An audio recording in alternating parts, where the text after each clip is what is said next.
Guys, welcome to the podcast, the Document vs. Create podcast. I am super excited today. I have a fantastic guest. Before I get into that, I wanted to talk a little bit about what this podcast will be about. As we know, Sony has given us some amazing news. The Sony A7s III coming out on the 27/28th, which is a new date in the calendar. They can't give us a specific date, but anyways, it's coming out. It's been 5 years. We're all excited, and the question is, do we upgrade? Do we make that purchase? And I guess this is what we're going to be talking about in a bit more detail. Now, who I'm going to be talking with is Mark Brooks. So I'm going to welcome Mark to the podcast. Mark, thank you for joining the podcast. No worries. Thank you. A little bit about Mark. He's not a Sony guy. Listen, he's definitely not a Sony guy. He's funny. I kind of told him I'd take the piss a little bit, and he's just jumped in and took the glory. But no problem. He's a Panasonic man. But we'll get in a little bit about what he's using, a little bit about his gear. Before that, just want to say a little bit about Mark from a personal perspective. Mark was one of the guys. I made a post about Mark a couple of weeks ago. I have huge respect for Mark. When I started my journey as a videographer, I reached out to quite a few people to get inspiration and network with, and Mark was one of the guys that was really open. Straight away met up with me for a coffee. I remember it was like 2-3 hours we spent talking about videography and stuff like this, and it really helped me. So yeah, fantastic guy. So I guess just kind of touched your ego there a little bit there, Mark. You're welcome on the house. Thanks. But yeah, Mark, tell us a little bit about how you got into videography. If I'm not mistaken, you started back in 2014, so you've been about for 7 years. No, I've not been around that long. No? Tell us. I think I would say it's probably about 2000. Yeah, probably towards the end of 2014-15 that I bought a DSLR camera. And your first camera? That was a DSLR camera. So no, but what was it? You were a Canon guy when you started, right? I bought a Canon 600D. So just a real basic sort of amateur camera. It filmed, I think it did 50 frames a second or 60 frames a second. So you had the alternative, the option to do half speed slow motion, but it was only in 720p. So by today's standards, it's nothing. But yeah. That was the first camera, and I was just making. Well, so how I got into sort of videography was I've always messed around with a camcorder. From a kid, my dad always had one, like camcorders when we were growing up. And I went out to Thailand in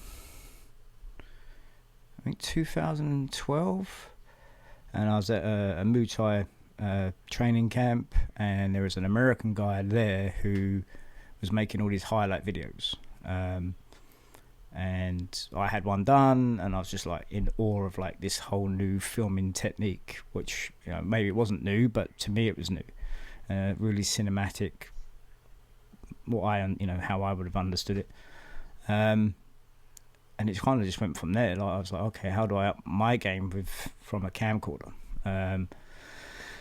And I followed the guy on social media. I think about a year later or 2 years later, I was back out there. And then that's, I noticed that he went to, he changed it up and he went to DSLRs. And that's when I went out and bought a Canon, or for what I could afford was a Canon 600D DSLR. So you could take photos of it and video as well. Nice. And so obviously that's when you started. You were just kind of looking at any kind of jobs out there that could potentially either be for free, just to build your portfolio? It was just mainly trying to, because I was boxing myself at the time, was make highlight reels of boxers, and that's and also within the sort of amongst anyone who was in the gym. That's where it all started. And fast forward now to 2020. What if you were to put yourself in? I think I know the answer to this, but just for the viewers, you are now really kind of specializing in one area, and that's weddings, if I'm not mistaken. Like that's your bread and butter, if you would say. Yeah, that's definitely the money earner. Yeah, and that again, that came from the same guy out in Thailand who I was watching on social media, all of a sudden I noticed, he had, if you're out in Thailand, and the world's his oyster in the sense that he's got hundreds of people every day passing through these training camps, and people, may want to have a highlight reel and they get in contact with him. But little did I know that he also did weddings, and when I see one of them, I was just like, well, that's not how I know a wedding to be filmed from what I'd seen from years ago. And I just took the opportunity. I knew a couple who were getting married, and I said, listen, do you mind if I come along and have a crack and film your wedding?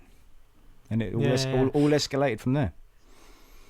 To be fair, I've seen some of your videos, man, and I can see why people are booking you. And I've bumped into people who are like already wanting to book you in the future.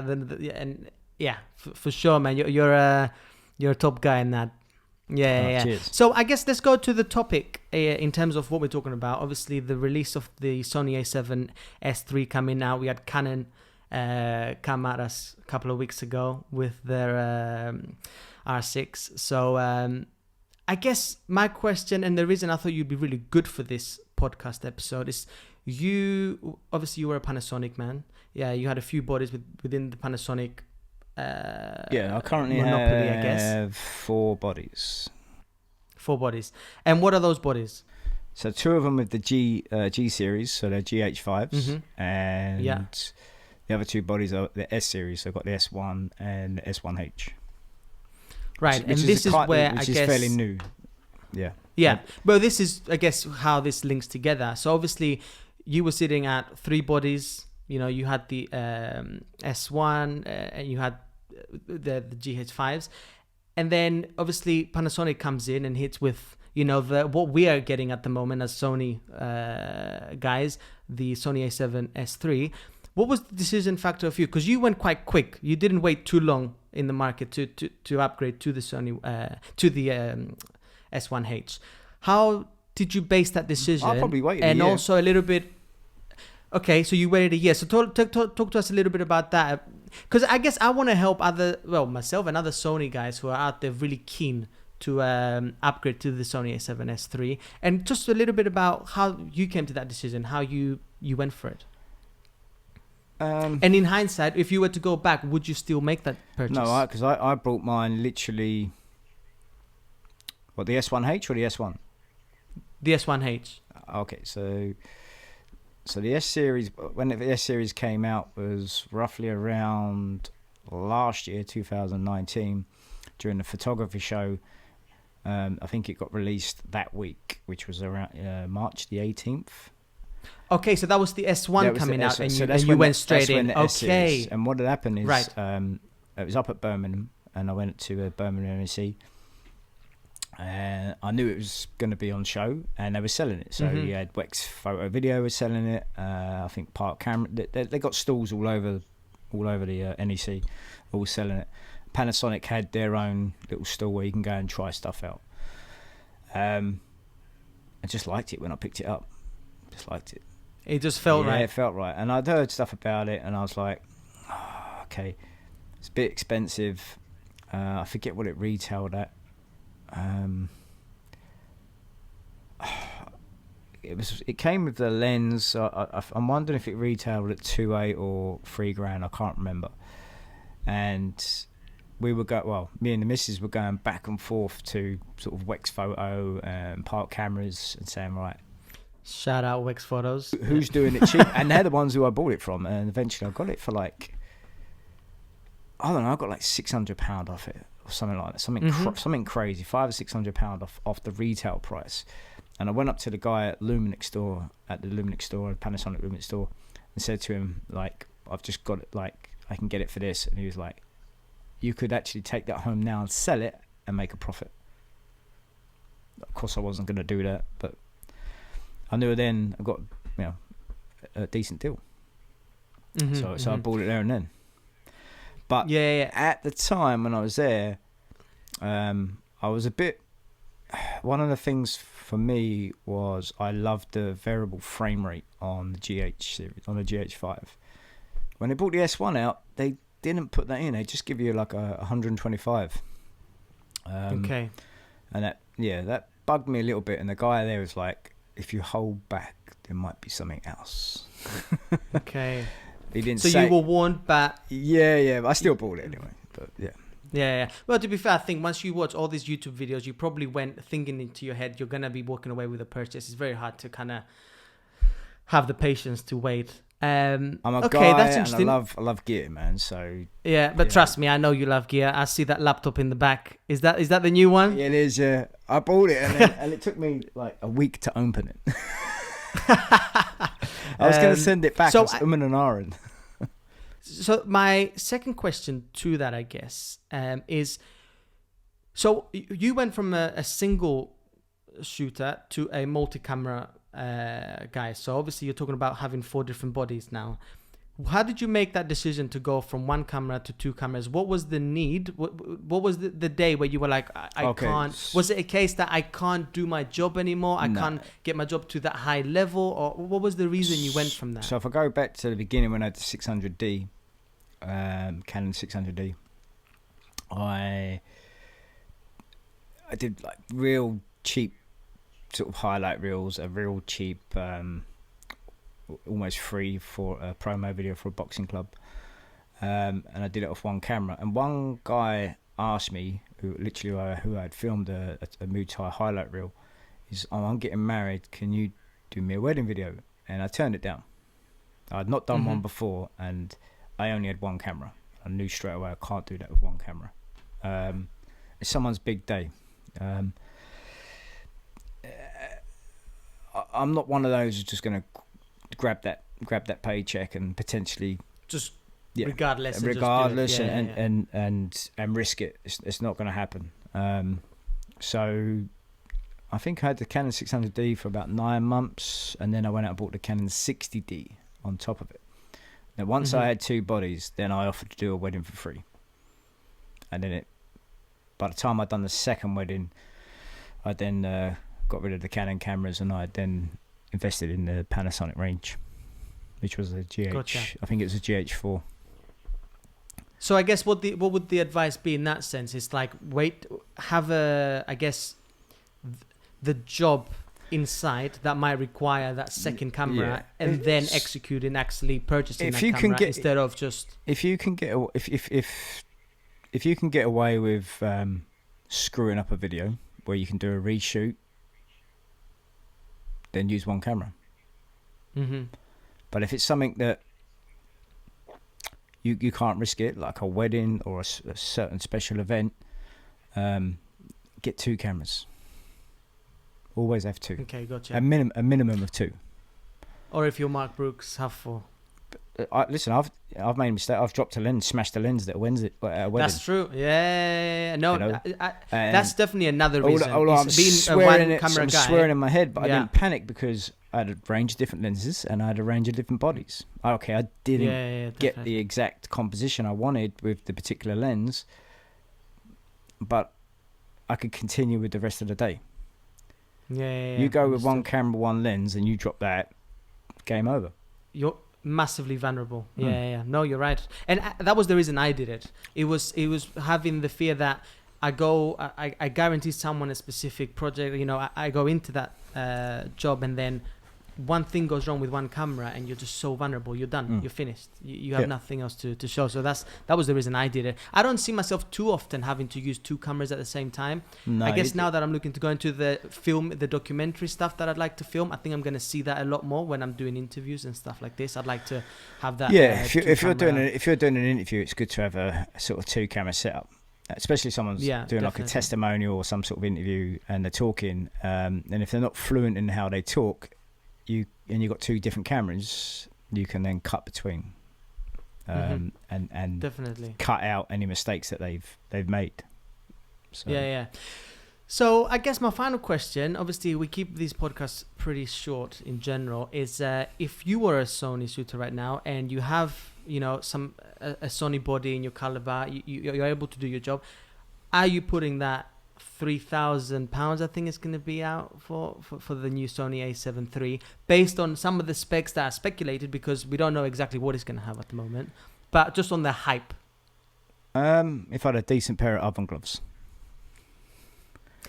I mean, that's not fair. That's not fair. Listen, come on. I mean, in fact, I recently heard that the reason Sony waited is because they were anticipating this problem to happen with Canon, and for them to be the guinea pigs, and for them to have this kind of, I mean, the brand new bodies that have come out now, the R5 and the R6, completely screwed over by the this whole overheating malarkey. I don't think Sony's going to have this problem. It all depends on...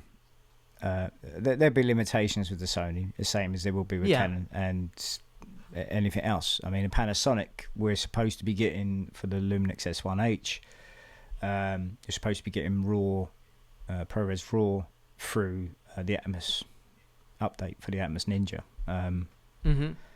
And that got put back. So, within the Facebook groups, it's quite funny because we're all turning and going, it ain't happening. So, do I actually need it? No. For what I do. And that's the way I'm thinking about it. It's so easy, and I know that I fall in the trap all the time. It's so easy to. I'm a gadget person. I love gadgets. Get lost in the hype. I've got more gadgets than James Bond. I do. So I'm one of them who will fall in a trap. But yeah, I have to kind of like pull back sometimes and go, listen, what are you currently doing? Where is your money coming from? Is it really needed? And is your client going to know? Your client, if you, I mean, there's no way I'm going to film like I say. Most of my work comes through weddings. If I film in ProRes RAW 16-bit or 8K, 20K, they ain't knowing no different.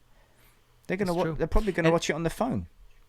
And I think for that price as well, a lot of jobs sometimes you don't get hired based on you're using a mirrorless camera, you're not using like a cinematic, like a big boy like FX. Everything. The thing is, everything.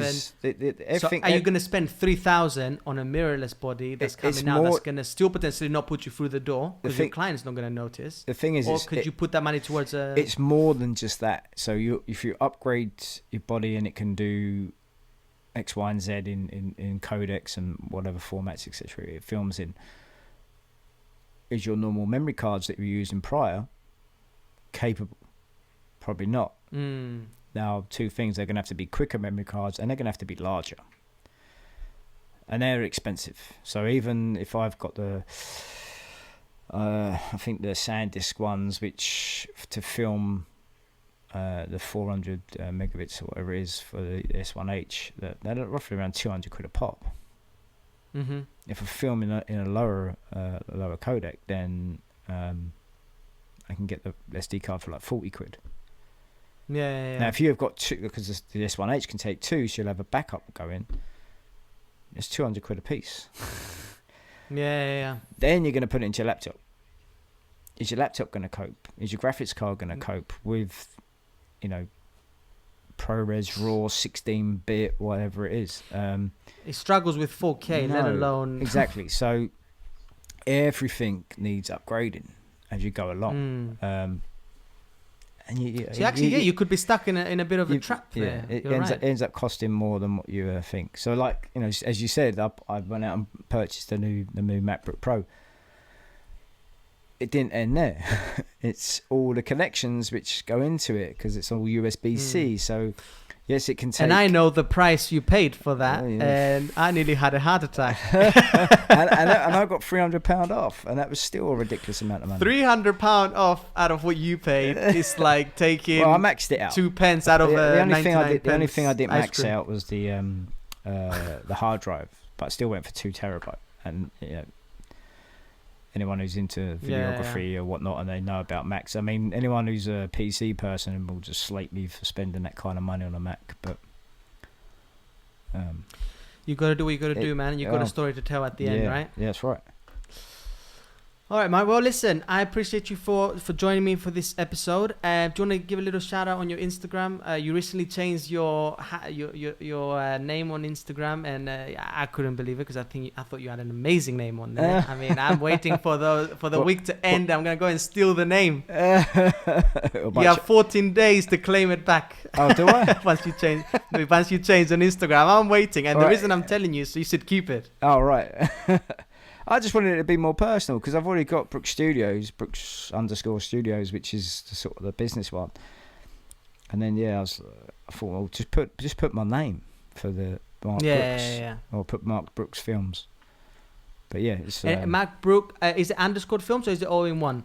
It's all in one. Mark Brooks Films. All in one. Okay. And that's cool. So go and check Mark out. That's my personal one with probably a lot of the behind the scenes stuff as well. So I keep looking at this rather than the camera, doing what you did in the last one. Mate, I've not been looking at. Yeah, you got 3 stuff to look at. Anyways, listen, Mark, thank you so much. No worries. And guys, check out this podcast on Spotify and on Apple Podcasts, and check it out on YouTube as well. Give us a follow on Instagram. It's document vs create .podcast, and myself at christos.create. And we'll catch you next week. Peace.